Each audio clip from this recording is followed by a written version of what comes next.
Hai, kamu para penikmat podcast. Pengen bikin podcastmu lebih hidup? First Story punya jawabannya. Dengan berbagai tools canggih seperti F-Link, halaman web gratis buat podcastmu, dan banyak lagi yang bikin podcastmu makin wow. Plus, First Story Ads bisa kasih kamu cuan dari setiap place di podcastmu. Gak ragu lagi, yuk join di firststory.me. Sekali lagi, klik di firststory.me dan jadi bagian dari revolusi podcast di Indonesia. Mengapa dalam kebudayaan Barat, ular selalu diidentikan dengan entitas iblis atau Satan?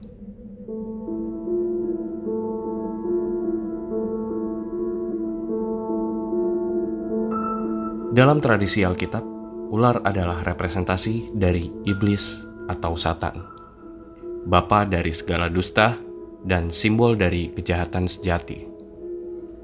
Figur ular sendiri juga dikenal sebagai pendusta dan penyesat, serta memiliki sifat cerdik, licik, dan suka memperdaya.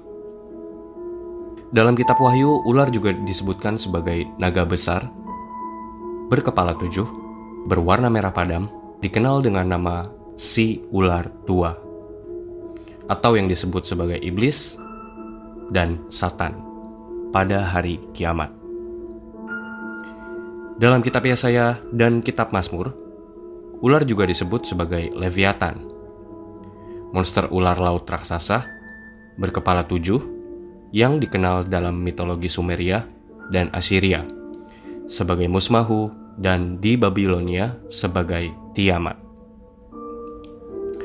Lalu dalam mitologi Yunani dikenal juga sebagai Hydra, monster ular berkepala 7 yang dikalahkan oleh demigod Hercules. Lalu dalam mitologi Nordik juga dikenal Jormungandr, ular raksasa yang dikalahkan oleh dewa petir Thor pada hari kiamat versi Nordik, Ragnarok. Dalam legenda Jepang ada kisah dewa petir Susanoo melawan Yamata no Orochi, monster ular raksasa berkepala 8 dan berekor 8. Lalu dalam budaya kuno Cina juga mengenal makhluk mitologis yang menyerupai ular dan seringkali diidentikan dengan naga sebagai lambang keabadian, representasi dari dewa, dan kesempurnaan serta keseimbangan. Sebenarnya ada apa sih dengan ular? Lalu apa hubungannya sosok ular ini dengan angka 7? Let's dig it down, deep dive, and drown. Pertajam analisa lo, perkuat dengan cocoks logi.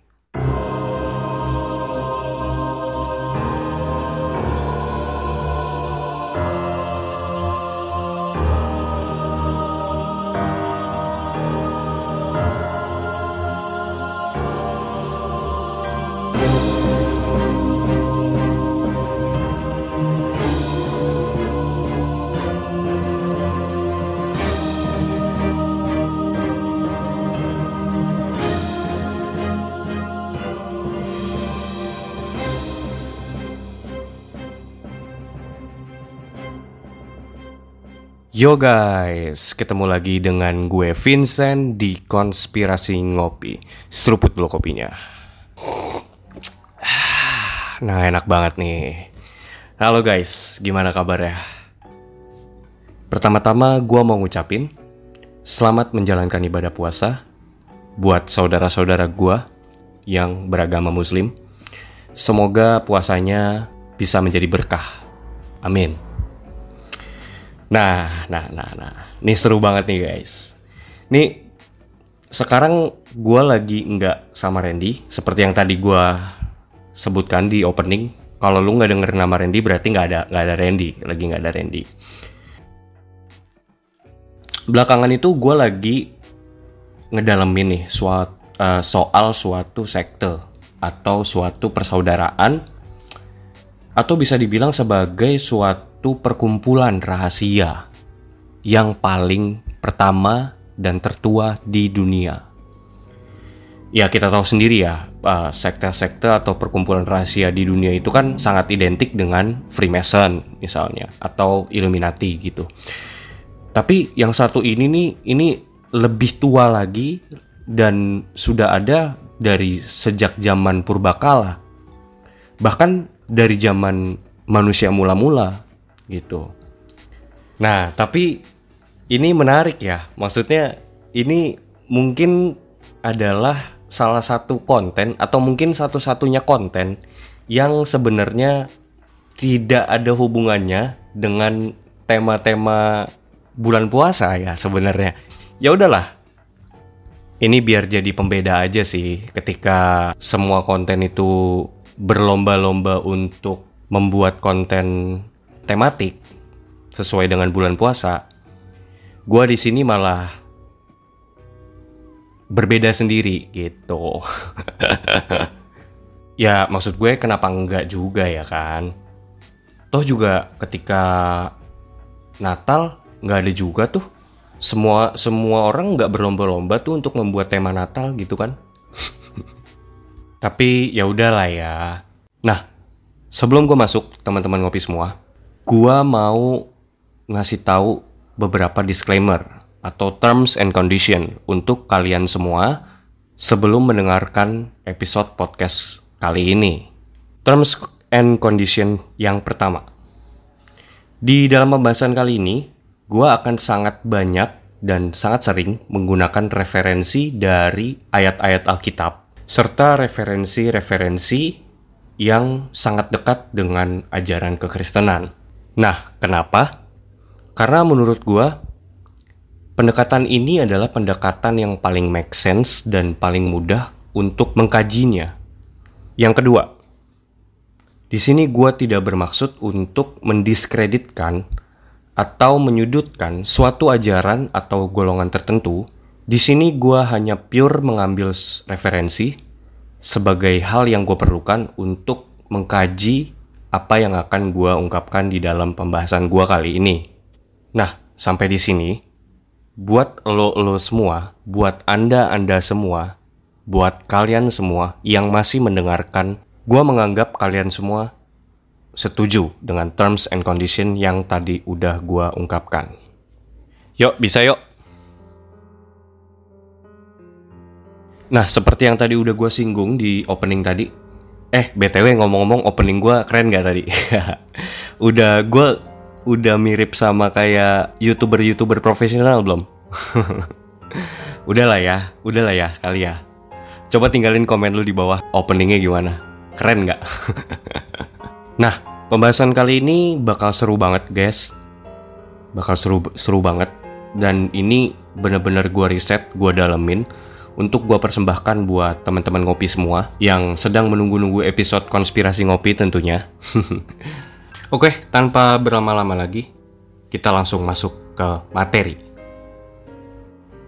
Materi atau tema kali ini sangat berhubungan dengan konten YouTube kita yang baru aja kita rilis terakhir di channel YouTube Konspirasi Ngopi tentang sejarah Illuminati. Yang dimana kalau kalian nonton konten tersebut, kalian akan menemukan kode-kode rahasia dan simbol-simbol rahasia yang ada di video tersebut. Jadi gue saranin kalian juga nonton di konten YouTube tersebut supaya kalian juga bisa dapat bigger picture-nya, konteksnya, yaitu the origin of sins. Kain, bapa dari segala konspirasi. Brotherhood of Snake. Ya, betul sekali.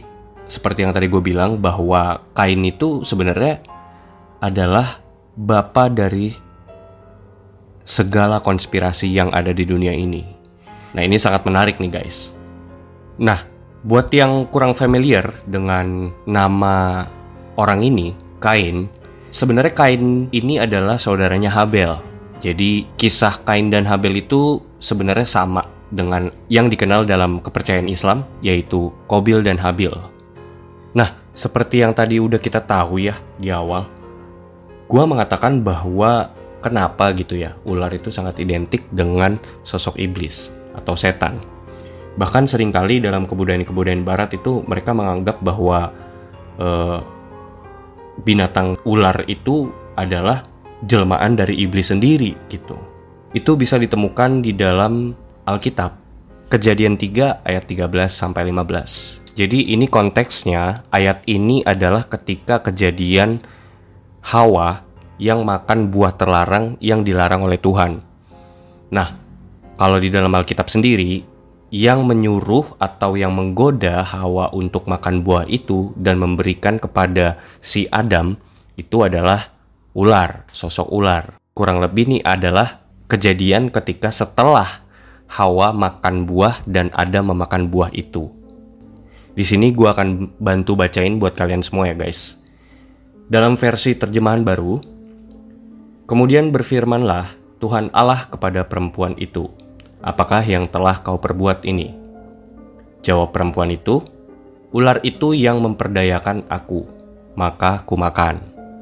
Lalu berfirmanlah Tuhan Allah kepada ular itu, karena engkau berbuat demikian, terkutuklah engkau di antara segala ternak dan di antara segala binatang hutan. Dengan perutmu lah engkau akan menjalar dan debu tanahlah akan kau makan seumur hidupmu. Aku akan mengadakan permusuhan antara engkau dan perempuan ini, antara keturunanmu dan keturunannya. Keturunannya akan meremukkan kepalamu dan engkau akan meremukkan tumitnya. Nah, jadi sebenarnya di ayat ini dijelaskan bahwa mengapa ada perseteruan atau permusuhan antara manusia dengan sosok ular. Gua tekankan lagi ya di dalam ayat tadi bahwa dikatakan aku akan mengadakan permusuhan. Aku ini adalah Tuhan ya guys.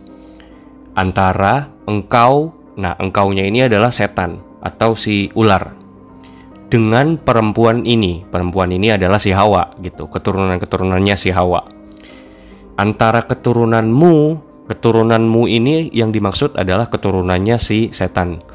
Dan keturunannya ini yang dimaksud adalah si Hawa. Keturunannya, which is adalah keturunan Hawa, akan meremukkan kepalamu, keturunannya si ular. Dan engkau, keturunan ular, akan meremukkan tumitnya. Tumitnya itu adalah anak-anaknya Adam dan Hawa. Nah, dari sini kita bisa menemukan ya, bahwa ada suatu perseteruan abadi yang dimulai dari kejadian ini. Makanya kenapa di berbagai mitologi ya, kita bisa menemukan cerita atau legenda-legenda di mana manusia itu musuh bebuyutannya adalah ular gitu. Contoh, dalam mitologi Nordik, musuh bebuyutannya si dewa petir Thor itu adalah si Jormungandr, yang adalah ular raksasa atau yang disebut sebagai ular dunia. Nah, terus juga di mitologi Yunani itu juga ada yang namanya Hydra yang punya kepala 7. Jadi kepalanya ada banyak, jumlahnya ada 7. Nah, itu adalah musuh bebuyutannya si Hercules. Jadi jelas di sini adalah awal mula terjadinya permusuhan antara keturunan Adam dan keturunan si ular. Adam itu adalah keturunan berkat dan ular itu adalah keturunan kutuk. Nah, ini bakal jadi seru banget nih guys. Dari sini ceritanya berlanjut guys, sampai di kisah Kain dan Habel. Yang seperti tadi gue bilang, bahwa dalam kepercayaan Islam dikenal sebagai Qabil dan Habil, anak dari pasutri pertama di dunia, Adam dan Hawa, atau yang dikenal sebagai Adamis dan Hevas dalam epos Mahabharata. Di sini gue akan ngebawain ayat Alkitab dari Kejadian 4 ayat 2-16. Ini gue bacain aja supaya kalian bisa dapat konteks dan gambaran jelasnya ya guys.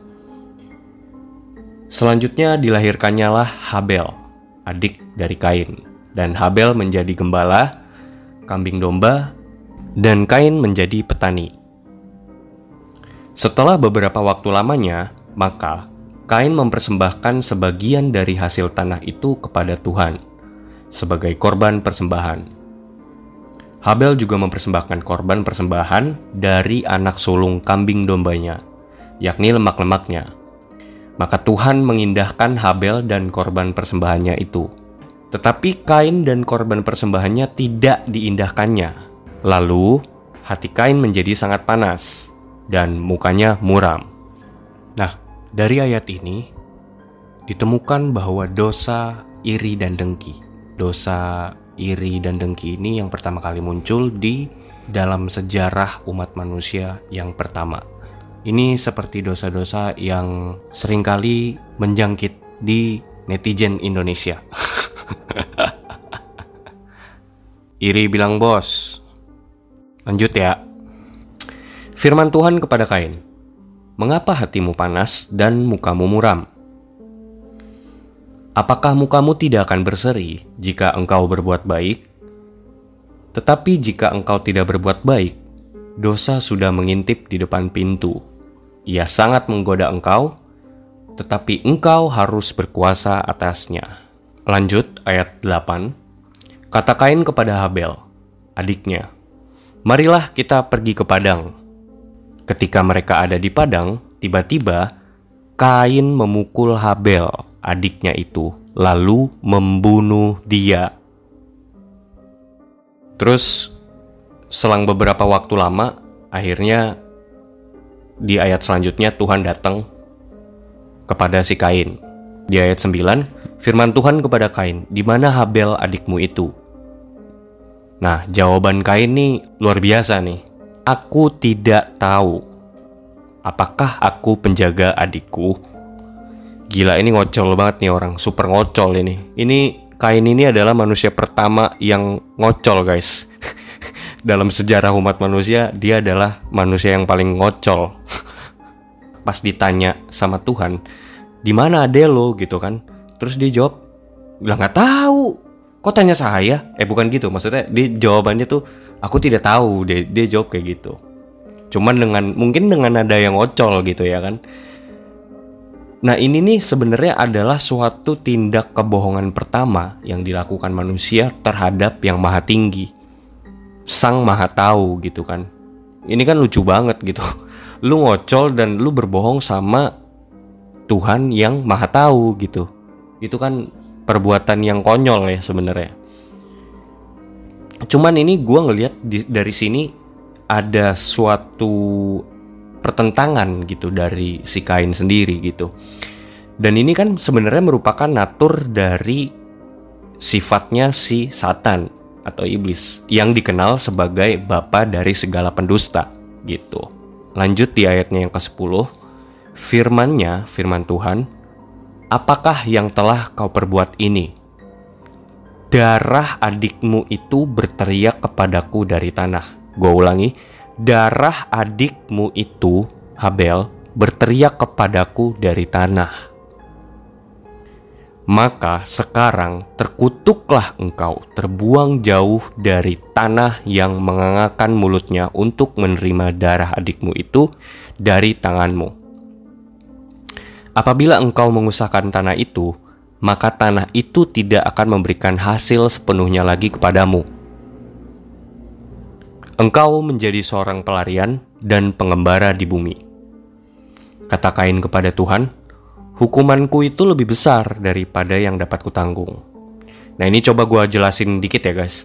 Dikatakan bahwa darahnya Habel itu berteriak-teriak kepada Tuhan dari tanah. Darah yang tertumpah di tanah itu berteriak kepada Tuhan. Nah, di sini terjadi suatu kutukan guys. Kutukan yang diberikan kepada Kain dari Tuhan gitu. Dikatakan bahwa apabila Kain mengusahakan tanah itu, maka tanah itu tidak akan memberikan hasil sepenuhnya lagi kepadamu. Kain ini adalah petani, guys. Tapi di ayat ke-13 ini lagi-lagi Kain di sini tuh ngocol. Dia di sini tuh kayak ngejawab gitu.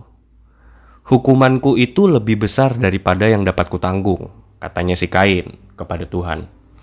Nah, ini nih sebenarnya adalah dosa pembantahan atau dosa pembelaan diri. Seperti para koruptor yang ketahuan korupsi di Los Santos ya guys. Nah, ini gue lanjut guys di ayat yang ke-14. Engkau menghalau aku sekarang dari tanah ini, dan aku akan tersembunyi dari hadapanmu, seorang pelarian dan pengembara di bumi.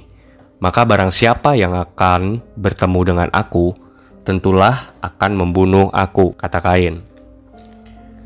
Firman Tuhan kepadanya, sekali-kali tidak. Barang siapa yang membunuh Kain, akan dibalaskan kepadanya 7 kali lipat. Kemudian Tuhan menaruh tanda pada Kain supaya ia jangan dibunuh oleh barang siapapun yang bertemu dengan dia. Nah, di sini dikatakan bahwa Kain ini khawatir gitu. Karena kan setelah dia dikutuk dari tanah itu, artinya dia harus keluar dari tanah itu. Makanya di sini Tuhan mengadakan suatu sumpah yang diiringi oleh kutuk yang tadi udah diberikan Tuhan kepada Kain. Barang siapa yang membunuh Kain akan dibalaskan 7 kali lipat. Nah, ini menarik nih. Pembalasan 7 kali lipat dalam bahasa Inggrisnya itu avenged sevenfold. Sebagai tanda dari sumpah tersebut, makanya Tuhan memberikan tanda nih, mark gitu kepada Kain. Mungkin gue juga nggak tahu lebih tepatnya tandanya itu tanda seperti apa. Apakah tato atau apa gitu. Cuman mungkin diletakkan di dahinya ya. Mungkin ya, gue juga gak tahu gitu. Nah, lalu di ayat selanjutnya, lalu Kain pergi dari hadapan Tuhan dan ia menetap di tanah Nod di sebelah timur Eden. Nah, sempat gue searching, Nod itu adalah tanah pengembaraan dan pengasingan. Arti dari tanah Nod itu sendiri. Ini coba kita analisa ya secara spesifik. Kutukan apa yang dijatuhkan pada Kain si pembunuh? 1. Tanah itu menolak Kain gitu. Jadi kutukan ini tuh lebih serius sebenarnya daripada kutukan yang dijatuhkan kepada Adam. Dulu kan Adam setelah memakan buah itu, Tuhan mengutuk dia untuk bersusah payah mendapatkan hasil dari tanah. Tapi bagi Kain, dampak kutukannya itu lebih ekstrim, yaitu tanah itu tidak akan menghasilkan buah apapun. Sekali lagi, tidak akan menghasilkan buah apapun. Kutukan yang kedua adalah dia dihalau dari bumi. Hidup sebagai pengembara, tidak ada lagi tempat untuk beristirahat yang damai bagi si Kain. Nah, hal yang perlu gua garis bawahi tadi adalah di dalam ayat-ayat tersebut, selain si Kain menerima kutukan, dia juga diberi tanda oleh Tuhan, di mana ketika ada orang yang membunuh Kain, itu akan dibalaskan 7 kali lipat, avenged sevenfold.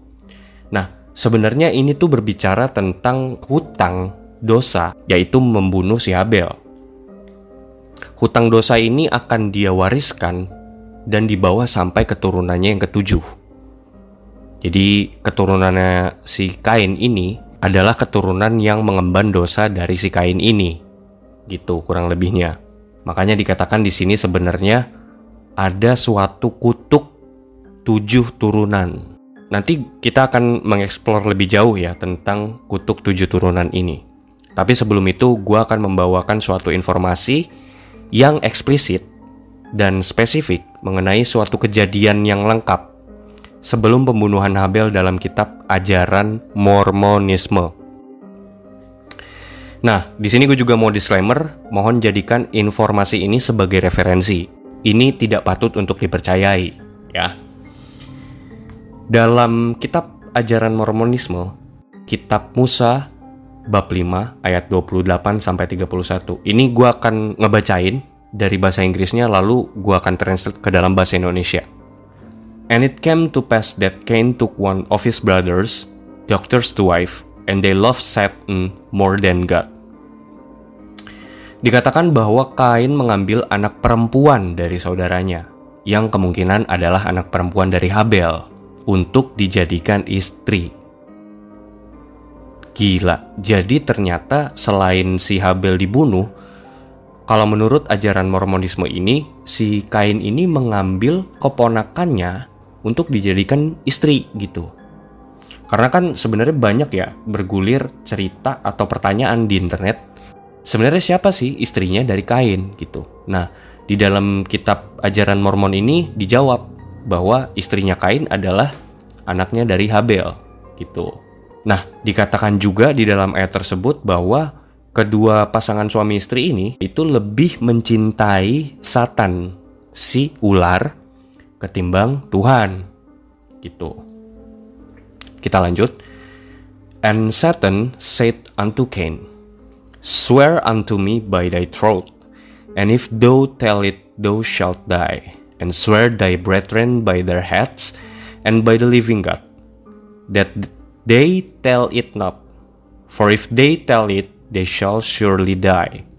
And this that thy father may not know it. And this day I will deliver thy brother Abel into thine hands. Kurang lebih terjemahan bahasa Indonesianya, dan setan berkata kepada Kain, Bersumpahlah kepadaku dengan tenggorokanmu. Jika kamu mengatakannya, kamu akan mati. Dan bersumpahlah demi kepala keturunan-keturunanmu, dan demi Tuhan Allah yang hidup, agar mereka tidak menceritakan hal ini. Karena jika mereka menceritakannya, mereka pasti akan mati. Dan jangan sampai ayahmu mengetahui hal ini juga, bahwasanya hari ini aku akan menyerahkan nyawa Habel saudaramu ke dalam tanganmu. Gila. Selanjutnya dalam ayat yang ke-30, And Satan sware unto Cain that he would do according to his commands, and all these things were done in secret. Lalu setan bersumpah pula kepada Kain bahwa ia akan melakukannya sesuai dengan perintahnya, dan semua hal ini dilakukan secara rahasia. Jadi kita tahu bahwa ternyata pembunuhan si Habel ini adalah suatu konspirasi, adalah suatu pembunuhan yang terencana yang dilakukan Kain atas jasa dan bantuan dari si Satan. Gue lanjutin ya.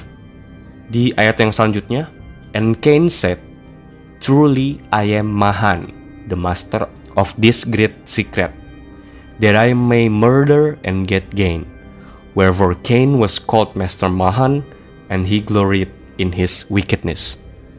Dan Kain berkata, Sesungguhnya aku adalah Mahan, penguasa rahasia besar ini, supaya aku dapat melancarkan suatu rencana pembunuhan untuk mendapatkan keuntungan darinya. Ini mungkin yang dimaksud dengan keuntungan adalah supaya si Kain bisa mendapatkan keturunannya si Habel yang adalah istrinya. Makanya dia ngebunuh Habel, mungkin gitu kali ya maksudnya. Nah, sejak saat itu Kain disebut sebagai Master Mahan. Jadi setelah si Kain melakukan perjanjian dengan iblis, makanya dia diberi gelar atau dia disematkan gelar Master Mahan. Dan oleh karena semua itu, dia bangga dan bermegah di dalam kejahatannya. Nah, kita analisa ya di sini. Coba kita bedah. Dari referensi kitab kepercayaan orang-orang Mormonisme, di sini kita menemukan suatu konspirasi tertua dan persengkongkolan rahasia pertama dalam sejarah manusia, yaitu suatu usaha pembunuhan berencana terhadap Habel yang dilakukan oleh Kain dengan bantuan jasa dari si ular atau Satan. Bahwa dalam literasi tersebut dikatakan pemegang rahasia konspirasi persengkokolan tersebut itu diberi gelar sebagai Master Mahan, yang bisa diartikan sebagai orang yang melakukan perjanjian pertama dengan si iblis. Jadi mungkin istilah Master Mahan ini adalah gelar yang diberikan kepada orang yang melakukan perjanjian dengan iblis atau Satan atau ular. Nah, seiring waktu ketika gue cari tahu tentang apa sih sebenarnya Master Mahan ini, seiring waktu penyebutan gelar Master Mahan ini bergeser penggunaannya dan bergeser penyebutannya yang tadinya Master Mahan menjadi Master Mason. Nah, di sini udah ketemu ya benang merahnya ya. Bahwa dari informasi ini pula kita menemukan bahwa keturunan manusia awal-awal yang pertama kali melakukan perjanjian dengan iblis adalah Kain.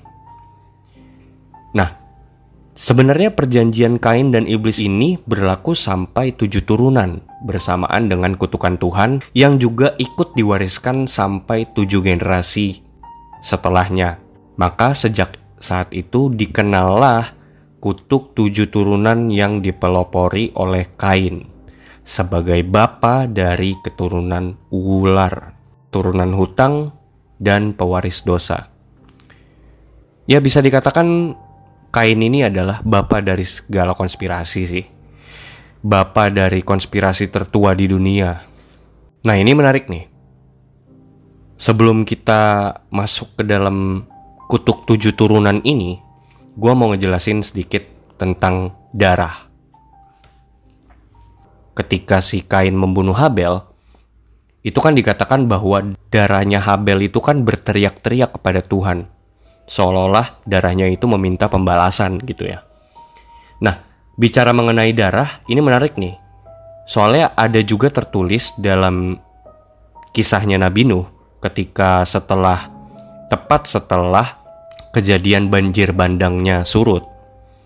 Nabi Nuh itu kan keluar dan melakukan persembahan kepada Tuhan, Yahweh gitu kan. Nah, di situ juga tertulis tuh tentang darah. Tepatnya di Kejadian 9 ayat 5 sampai 6. Ini yang ngomong Tuhan kepada si Nabi Nuh. Tetapi mengenai darah kamu, yakni nyawa kamu, aku akan menuntut balasnya. Dari segala binatang, aku akan menuntutnya. Dan dari setiap manusia, aku akan menuntut nyawa sesama manusia. Siapa yang menumpahkan darah manusia, darahnya akan tertumpah oleh manusia. Sebab Allah membuat manusia itu menurut gambarnya sendiri. Nah, dari sini kita tahu ya bahwa sebenarnya ada suatu hukum yang paling tua bahkan sebenarnya. Ini adalah hukum yang paling dulu gitu dari Tuhan yang diberlakukan kepada keturunan-keturunan manusia, yaitu suatu keadilan, yaitu suatu keseimbangan gitu.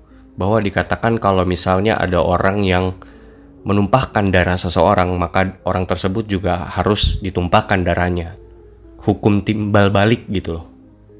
Nah, makanya ini menjelaskan ketika kejadian si Kain itu mau diusir dan cabut dari tanah orang tuanya itu, Adam dan Hawa, Tuhan mengadakan sumpah itu kepada Kain bahwa jika ada yang membunuh Kain selama 7 generasi Kain, maka akan berlaku sumpah itu, yaitu orang yang membunuh Kain akan dibalaskan 7 kali lipat, avenged sevenfold.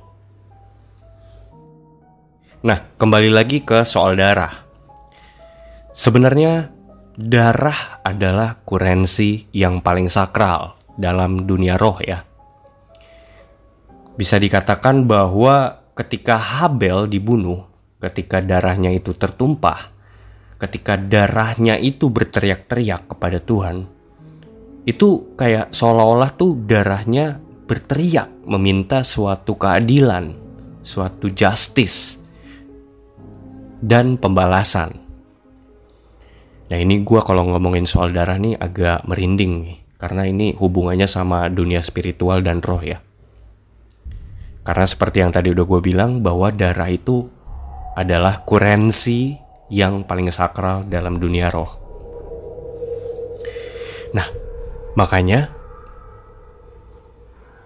ini menjelaskan ketika suatu tanah itu pernah terjadi pertumpahan darah atas suatu kejadian yang sengaja ataupun tidak sengaja. Dan biasanya kejadian ini tuh janggal dan tidak wajar gitu. Misalnya kejadian kecelakaan atau bunuh diri, atau penumbalan, pengorbanan darah atau manusia atau hewan, dan pesugihan. Makanya tanah itu akan menjadi tempat yang dikutuk. Kenapa?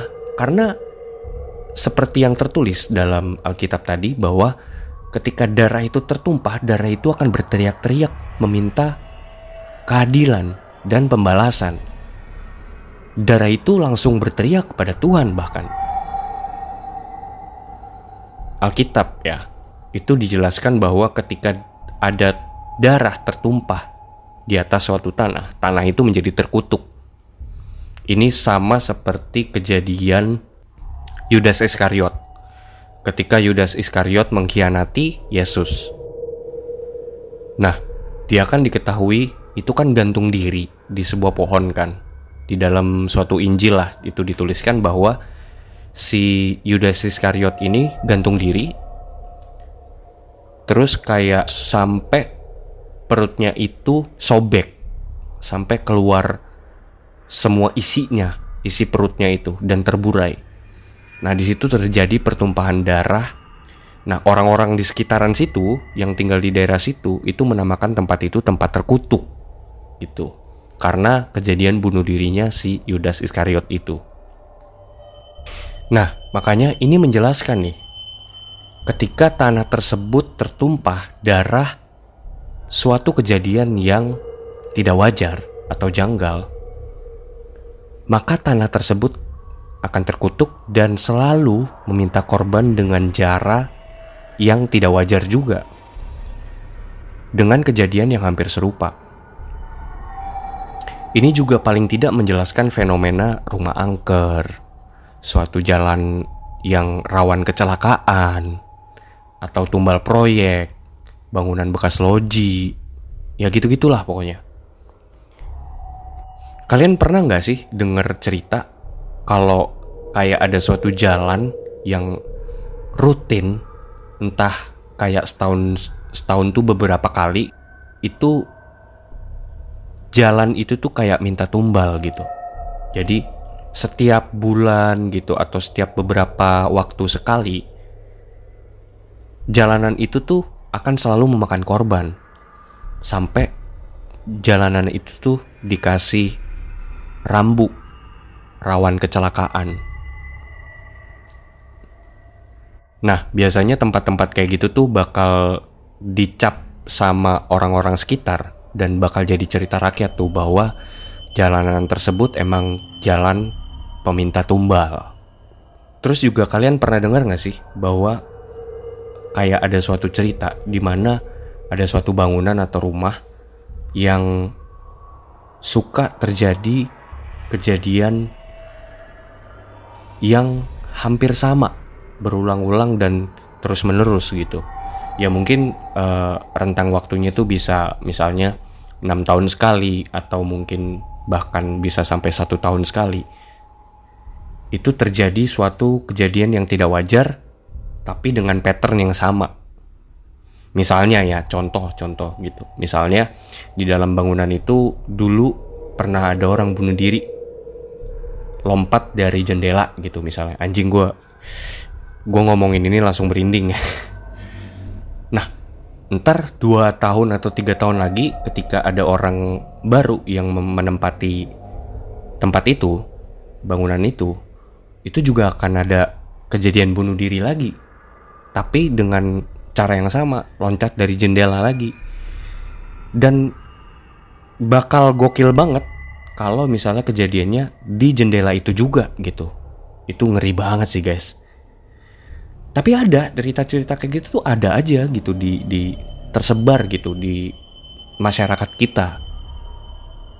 Nah, kalau untuk hal ini gue pernah ya denger dari salah satu konten kreator lah yang juga muncul di Noise. Itu dari Om Hao. Jadi Om Hao pernah bilang bahwa itu sebenarnya fenomena residual energi. Jadi ketika seseorang meninggal, energinya itu akan membekas di dalam suatu tempat. Nah, jadi energi dari entitas tersebut akan selalu berputar di tempat itu dan mengulangi hal yang sama dengan kejadian yang repetitif gitu. Misalnya kalau dia itu gantung diri, atau dia itu lompat dari jendela dari lantai berapa gitu ya, itu dia akan mengulangi hal yang kejadian yang sama. Nah, ketika ada orang yang katakanlah dalam keadaan state of mind yang sedang rapuh, lagi galau atau lagi stres atau misalnya lagi banyak beban pikiran gitu, dia akan dengan sangat mudah melihat residual energi tersebut dan dia akan terkontaminasi pikirannya oleh hal tersebut. Makanya kenapa itu menjelaskan kenapa orang yang melihat residual energi tersebut akan ikut terajak untuk melakukan hal yang sama gitu. Kayak beberapa orang gue juga pernah ketemu gitu. Ini spesifik khususnya untuk orang-orang yang takut sama ketinggian gitu. Entah kenapa cerita dari omongan mereka, ya mungkin ini belum tentu tentang hal spiritual ya. Ini bisa dilihat dari sudut pandang psikologis mungkin. Tapi paling tidak ketika ada orang yang takut sama ketinggian, itu mereka akan selalu ngomong hal yang sama.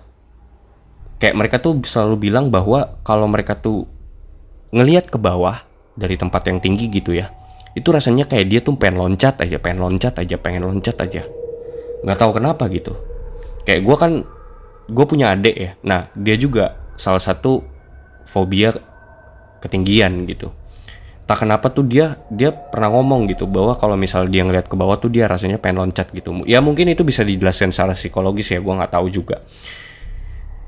Ya tapi dalam konteks hal ini yaitu ada benarnya gitu loh, bahwa residual energi tersebut bisa jadi mempengaruhi orang untuk melakukan hal yang sama seperti yang dulu sudah dilakukan sama orang tertentu gitu. Nah, atau misalnya tumbal proyek gitu. Jadi kalau misalnya kalian kan juga pernah sering banget, gue yakin kalian tuh sering dengar bahwa ada suatu bangunan gitu yang suka minta tumbal gitu entah setiap tahun atau gimana, bahwa di tempat tersebut sering terjadi kecelakaan kerja gitu. Dan itu rutin gitu. Itu kan kayak gak masuk akal aja gitu kan. Kenapa bisa hal itu terjadi secara repetitif dan kayak memiliki polanya sendiri gitu. Nah, itu paling tidak menjelaskan bahwa dalam konteks hal ini itu menjelaskan bahwa darah itu sifatnya sakral. Karena menurut gue darah itu adalah hal yang paling murni yang ada di dalam diri suatu makhluk. Oke, gue lanjut sebelum durasinya kelamaan. Kembali lagi di dalam kejadian pembunuhan Kain tersebut atas darah adiknya Habel yang tertumpah itu. Maka Kain dibebankan hutang atau kutukan dosa yang harus ia lunaskan selama 7 turunan.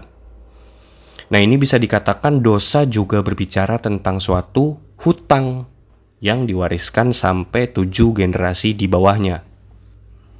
Nah, jadi kalian sampai di sini tahu ya bahwa kitab Kejadian itu menjelaskan bahwa dosa itu diwariskan sampai 7 turunan setelahnya. Apalagi ketika dosa itu tuh bersangkutan dengan perjanjian dengan entitas gelap atau iblis. Nah, dalam hal ini si Kain itu melakukan perjanjian langsung sama bos besarnya, yaitu si ular atau Satan. Nah, kita tahu ya bahwa setan itu atau Satan itu kan sosoknya itu ular. Nah, ular itu dikatakan sebagai ciptaan yang sangat cerdik dan terkenal licik. Dia akan mengikat dan melilit keturunan orang yang melakukan perjanjian dosa dengannya sampai dengan keturunan yang ke-7. Ini bisa dimengerti dengan konsep kontrak lah kurang lebih gitu. Jadi ketika lo udah tanda tangan kontrak di generasi pertama, maka kontrak tersebut berlaku selama 7 generasi setelahnya. Nah, dalam hal ini gue akan mengajak kalian untuk melihat dalam 7 generasi keturunan Kain. Generasi pertama yang melakukan perjanjian dengan iblis atau Satan adalah si Kain. Lalu Kain memperanakan Henokh. Ini Henoknya beda ya dengan Henokh yang menulis kitab ya. Ini adalah Henokh dari garis keturunan Kain. Beda orang, tapi namanya sama. Terus Henokh memperanakan Irad di generasi ketiga. Generasi keempat ada Mehujael. Generasi kelima itu ada Metusael. Generasi keenam ada Lamek. Lalu generasi ketujuh, generasi terakhir ada Naamah. Nah, sampai di sini berarti kan harusnya dosa itu sudah lunas, dibayarkan sampai di generasinya si Naamah. Dosanya si Kain kepada si Habel itu ya. Makanya kutukannya Tuhan itu berlaku sampai 7 turunan, cukup sampai di generasi ketujuhnya si Kain, yaitu adalah Naamah gitu. Dan demikian juga berlaku dengan kontraknya iblis dengan Kain, yaitu sampai keturunannya yang ketujuh, yaitu Naamah. Nah, yang tadinya, yang harusnya hutang kutuk dosa yang dilakukan oleh Kain itu udah lunas di keturunan ketujuh Kain yang adalah Naamah, tapi sebelum hutang dosa tersebut lunas, ular udah melakukan suatu tindakan preventif, yaitu perpanjangan kontrak dengan garis keturunan keenamnya Kain, yaitu Lamek. Gitu loh. Jadi sebelum kontraknya habis di generasi ketujuh, ular tuh seperti melakukan tindakan preventif untuk memperpanjang masa kontraknya dengan garis keturunan Kain. Jadi seolah-olah tuh ini sama kayak sistem kredit gitu loh. Jadi ketika kreditan itu belum lunas, lu tuh bakal ditawarin untuk ngambil kreditan lagi. Kurang lebih kayak gitulah ya. Jadi ya ini bakal jadi cycle terus-menerus, gak akan ada habisnya gitu. Lu akan terus jadi orang yang berhutang aja terus gitu. Bisa kita temukan dalam Kejadian 4 ayat 23-24. Berkatalah Lamek. Lamek ini kita tahu adalah generasi ke-6-nya si Kain ya. Berkatalah Lamek kepada kedua istrinya itu, Ada dan Zila. Dengarkanlah suaraku, hai istri-istri Lamek. Pasanglah telingamu kepada perkataanku ini. Aku telah membunuh seorang laki-laki karena ia melukai aku. Membunuh seseorang karena ia memukul aku sampai bengkak. Sebab, ini tolong garis bawahi ya. Sebab jika Kain harus dibalaskan 7 kali lipat, avenged sevenfold, maka Lamek 77 kali lipat, avenged 77fold. Nah, dari ayat ini bisa dibayangkan jumlah kelipatan dosa yang ditimbulkan dari sumpah yang dikeluarkan oleh Lamek ini. Bahwa ketika Kain dibalaskan 7 kali lipat, maka Lamek itu 77 kali lipat. Jadi kalau ada orang yang membunuh Lamek, maka pembalasannya itu akan berlaku 77 turunan. Gila, bayangin. Nah, sampai di sini kita mengerti ya, bahwa keturunan Kain itu kan adalah keturunan hutang yang mengemban kutuk 7 generasi atau kutuk dosa 7 turunan. Nah, di sini juga menarik nih, bahwa dapat ditemukan angka 7 ini memiliki makna yang sakral. Kalian sadar gak sih sebenarnya kenapa angka 7 gitu loh, 7777 gitu. Nah, dalam dunia spiritual dan roh, entah kenapa angka 7 itu memiliki posisi yang sakral di antara angka yang lain. Setidaknya di dalam tradisi kepercayaan masyarakat Timur Tengah, khususnya dalam ajaran Samawi. Misalnya, seperti Tuhan menciptakan langit dan bumi beserta segala isinya tuh selama 7 hari. Terus dalam pembahasan kali ini kita ngebahas tentang kutuk 7 turunannya si Kain. Terus dalam kisah Yesus mengajarkan untuk mengampuni orang yang bersalah sebanyak 7 kali 77 kali. Terus ada suatu kepercayaan, suatu gagasan tentang lapisan langit ketujuh. atau 7 tingkatan surga yang dikenal dalam ajaran Samawi dan kepercayaan Mesopotamia kuno. Jadi di beberapa ajaran Samawi itu dipercaya bahwa langit itu ada 7 lapis. Bahkan ada yang bilang bahwa surga itu ada 7 tingkatan gitu. Gue juga pernah menemukan suatu informasi dikatakan bahwa ajaran Islam juga menjelaskan bahwa neraka jahanam itu memiliki 7 pintu. Terus, garis keturunan dari Adam kalau dihitung itu sampai garis keturunannya Yesus, jadi kalau dihitung itu ada 77. Nah, ini menjelaskan suatu garis keturunan berkat. Kalau yang tadi kita kenal ada yang namanya garis keturunan kutuk, nah ini ada garis keturunan berkat atau garis keturunan penyelamatan. Nah, ini mungkin akan gue jelasin di lain kesempatan kali ya guys. Jadi dari sini entah kenapa kita menemukan bahwa angka 7 tuh identik dengan suatu yang sakral gitu loh. Nah, ini gue menemukan suatu informasi lagi nih guys, bahwa dikatakan 7 itu kan bahasa Inggrisnya itu adalah 7 gitu kan.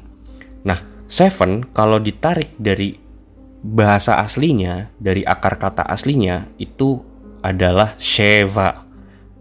Dan itu adalah bahasa Ibrani yang memiliki arti sumpah atau janji. Nah, ini menarik nih. Jadi ternyata angka 7 ini identik dengan makna sumpah atau janji atau perjanjian yang dalam bahasa Inggrisnya covenant. Nah, apa sih hubungan 7, angka 7 ini, numerologi 7 ini dalam konteks pembahasan kali ini, yaitu kutuk 7 turunan. Nah, kita tahu ya bahwa keturunan Kain kan adalah keturunan hutang, son of debt, keturunan pewaris dosa, son of sins. Nah, dosa ini kita kan juga udah tahu bahwa dosa ini terjadi atas persengkongkolan Kain dengan si ular tua Satan atau iblis. Nah, di sini terlihat nih suatu koneksi antara kutuk 7 turunan itu dengan figur ular. Secara spesifik, figur ular itu banyak digambarin di berbagai kisah legenda dan mitologi itu mempunyai kepala 7 gitu. Sama seperti di opening, kayak misalnya di kitab Wahyu itu dikatakan ular itu kan identik sama naga gitu ya. Naga pada merah yang memiliki kepala 7 dalam kepercayaan agama Kristen. Terus juga di dalam legenda Yunani, dalam epos Hercules melawan Hydra, ketika Hercules berhasil memotong satu kepala Hydra, maka dari setiap satu kepala yang terpotong itu akan tumbuh 2 kepala yang baru. Dan akan berlaku seterusnya. Nah, di sini berarti Hydra itu tuh punya ability untuk meregenerasi kepalanya untuk tumbuh ketika kepalanya putus gitu. Dan kayaknya Hydra ini bakal numbuhin kepalanya terus-menerus dan gak akan ada habisnya gitu. Nah, ini kalau kita mau ngomongin 7 kepala ini, itu berhubungan dengan perlambangan dosa gitu. Bahwa kepala Hydra yang dipotong sama Hercules dan tumbuh lagi itu disimbolkan sebagai siklus yang tiada akhir. Perlambangan dosa yang beregenerasi menjadi berlipat-lipat ganda. Hutang yang terus melilit dan terus berbunga menjadi suatu cycle yang akan terjadi terus-menerus. Suatu lingkaran setan yang akan terus berputar, tidak ada habisnya. Makanya ini tuh juga bisa menjelaskan kenapa di berbagai mitologi ular disimbolkan sebagai siklus regenerasi dan keabadian. Seperti simbol Ouroboros, simbol kuno yang menggambarkan ular berada dalam lingkaran tertutup yang sedang memakan ekornya sendiri. Jadi kalau kalian search lambang Ouroboros atau simbol Ouroboros di internet, itu kalian akan melihat gambar ular yang melingkar di atas pagar. Bukan. Ular yang melingkar sedang memakan ekornya sendiri. Nah, Ouroboros sendiri dalam bahasa Yunani kuno secara harafiah dapat diartikan sebagai dia yang memakan ekornya sendiri. Simbol Ouroboros ini tuh banyak banget ditemukan di berbagai mitologi dunia. Contoh misalnya kayak di Mesir. Simbol si ular tua yang sedang memakan ekornya ini itu tuh sebenarnya sudah ada sejak abad ke-13 sebelum Masehi, yang ditemukan di dalam ruangan suci bercorak emas dalam kuburan Tutankhamen alias Raja Tut dari Mesir. Nah, dalam konteks lokal Mesir, mereka menyimbolkan simbol ular yang sedang memakan ekornya sendiri itu adalah simbol repetisi, simbol pembaharuan, dan lingkaran waktu yang abadi. Terus simbol ini juga ditemukan di India. Sebuah simbol siklus kehidupan, kematian, dan reinkarnasi bagi masyarakat India dalam kebudayaan Hindu dan peradaban Sungai Indus. Mereka mempercayai simbol ini itu seperti Sungai Indus yang mengalir kembali ke hulu seperti lingkaran, memungkinkan terjadinya pembaharuan, reinkarnasi, dan regenerasi.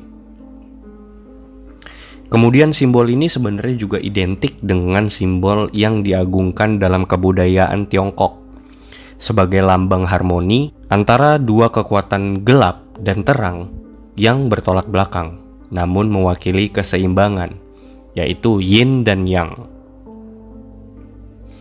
Terus juga simbol ini tuh muncul dalam tradisi kuno orang Norwegia, di mana dalam mitologi Nordik, ular raksasa Jormungandr yang dilemparkan oleh Odin ke laut untuk mengurung Jormungandr yang terus tumbuh besar hingga tubuhnya itu sepenuhnya membentuk lingkaran yang terus mengelilingi dan melingkari dunia dengan ekor dan mulutnya. Nah, terus pemaknaan serupa tuh juga bisa ditemukan dalam dikotomi alam semesta tentang terang dan kegelapan dalam filosofi yang dianut kepercayaan Zoroastrianisme tentang Farvahar yang menyebut setiap jiwa diciptakan suci, bagian dari ilahi, namun tak terlepas dari sifat dosa. Terus juga Ouroboros ini juga memiliki makna yang berkaitan dengan gnotisisme atau paham yang meyakini manusia terperangkap dalam dunia tak sempurna yang diciptakan oleh Tuhan. Terus juga simbol ini, lambang ini juga bisa ditemukan di dalam kepercayaan hermetisisme, dalam kepercayaan hermetik. Seperti yang gue ungkapin di dalam video YouTube, konten baru dari Konspirasi Ngopi tentang sejarah Illuminati. Kalian bisa nonton di channel YouTube-nya Konspirasi Ngopi untuk bisa tahu gambaran besarnya dan konteksnya. Nah, walaupun simbol ini tuh sepertinya diagung-agungkan gitu di berbagai mitologi dan peradaban dunia, tapi bagi gue pribadi ya, sebenarnya semua itu tuh tidak lebih hanya tipu muslihat yang dihadirkan oleh iblis atau si setan sebagai simbol pemakluman atas kejahatan dan dosa yang melekat dalam natur diri manusia. Secara pribadi, malah menurut gua ini merupakan simbol dari pertentangan dan perlawanan terhadap Tuhan yang Maha Kuasa. Nah, dari sini kita kembali lagi kepada kejadian Lamek tadi ya, tentang suatu rencana si ular Satan untuk melanjutkan keturunan dosa kutuk dengan generasi keenamnya si Kain, yaitu Lamek. Nah, gua menemukan ya suatu informasi spesifik dan detail tentang gambaran besar dari peristiwa yang terjadi dengan si Lamek. Kejadian ini diambil dari, lagi-lagi, dari kitab ajaran gereja Mormonisme. Tapi sekali lagi ya, gue disclaimer, tolong jadikan ini sebagai referensi, karena gereja Mormonisme sendiri adalah aliran sesat. Dalam kitab Gereja Mormonisme, kitab Musa bab 5 ayat 48 sampai 56. Gue bacain ya. Jika Kain akan dibalaskan 7 kali lipat, maka Lamek 77 kali lipat. Sebab Lamek telah mengadakan perjanjian dengan Satan, seperti yang dilakukan Kain, di mana Kain menjadi mastermahan, penguasa rahasia besar yang diberikan kepada Kain oleh Satan. Dan Irad, putra Henok dari garis keturunan Kain, mengetahui rahasia ini dan mulai menceritakannya kepada anak-anak Adam yang lainnya. Ayat selanjutnya, oleh karena hal itu, Lamek menjadi marah dan membunuh Irad, berbeda dengan Kain yang membunuh demi mendapatkan suatu keuntungan. Lamek membunuh demi sumpah. Nah, ini gue coba jelaskan 2 ayat ini dulu ya. Dalam informasi sebelumnya kita tahu bahwa perjanjian Kain dengan iblis itu kan bersifat sakral dan rahasia, di mana Kain mempunyai gelar sebagai mastermahan. Yang pertama, yaitu penguasa rahasia dari konspirasi dengan si ular ini. Satan dan Kain secara eksplisit dijelaskan telah menyepakati suatu sumpah, yaitu jika ada orang yang membocorkan rahasia persekongkolan ini, maka orang tersebut harus mati. Nah, disebutkan bahwa Lamek akhirnya juga melakukan perjanjian dengan iblis. Entah kayak iblis tuh datang gitu ya ke Lamek gitu, kayak bro, ayo ngelakuin perjanjian dengan gua gitu. Sama kayak leluhur lu dulu Kain melakukan perjanjian juga dengan gua gitu. Mungkin kayak gitu kali ya. Maka Lamek secara tidak langsung menjadi mastermahan yang kedua. Lamek membunuh leluhurnya Irad sebagai langkah penegakan atas sumpah ini.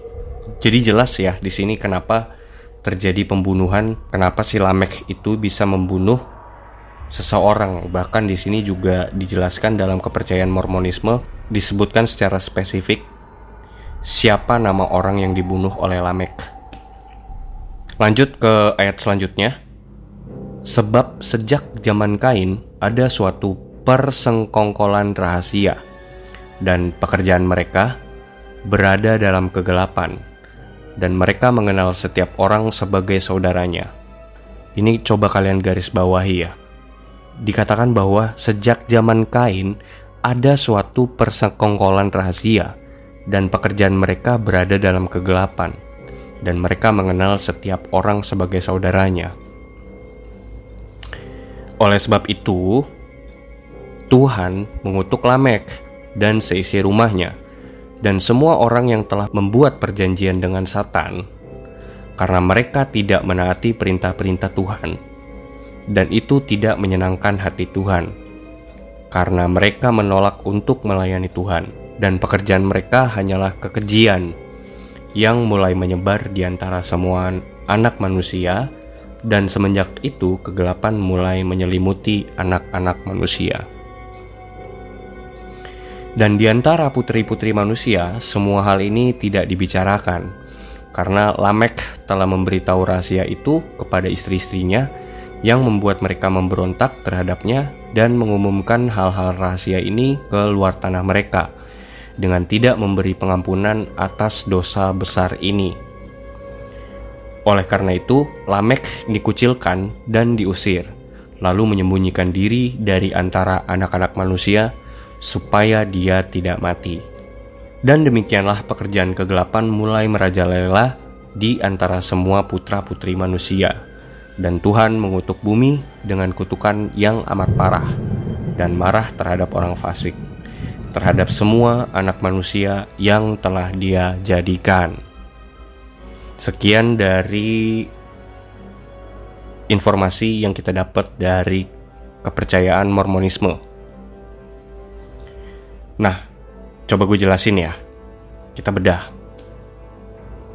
Dari informasi tadi dikatakan bahwa ada suatu golongan, suatu komplotan, perkumpulan atau persaudaraan rahasia yang udah ada sejak dari zaman Kain, dan bahkan dipelopori oleh Kain sendiri sebagai Master Mahan atau yang kelak dikenal sebagai Master Mason, yaitu sebuah persaudaraan tertua di dunia yang menyimpan suatu rahasia atas suatu konspirasi dan perjanjian sakral dengan ular si Satan. Persaudaraan ini terdiri dari keturunan-keturunan Kain, keturunan kutuk yang mewarisi tanda yang diberikan Tuhan kepada Kain. Dalam bahasa Inggrisnya, Mark of Cain. Tanda ini sangat disakralkan oleh keturunan-keturunan ini. Dari sinilah mereka-mereka ini, keturunan dari Kain ini, yang juga disebut sebagai keturunan si ular, mereka mulai disebut sebagai Brotherhood of Snake, cikal bakal suatu perkumpulan dan persaudaraan rahasia yang kelak di masa depan dikenal sebagai Freemason dan Illuminati. Teman-teman ngopi, jadi sampai di sini kita udah tahu ya. Kita tahu bahwa Brotherhood of Snake ini adalah secret societies yang udah ada dari zaman Kain. Bahkan Kain adalah pendirinya sendiri, bahkan bisa dikatakan kayak gitu ya. Karena Brotherhood of Snake ini adalah suatu perkumpulan, suatu persaudaraan dari keturunan-keturunan Kain yang adalah keturunan dosa atau kutuk, atas dasar perjanjian dengan si bosnya kejahatan atau si ular Satan. Nah, Brotherhood of Snake ini itu akan terus ada dan menjadi influencer berbagai tindak kejahatan dan konspirasi-konspirasi yang ada di dunia.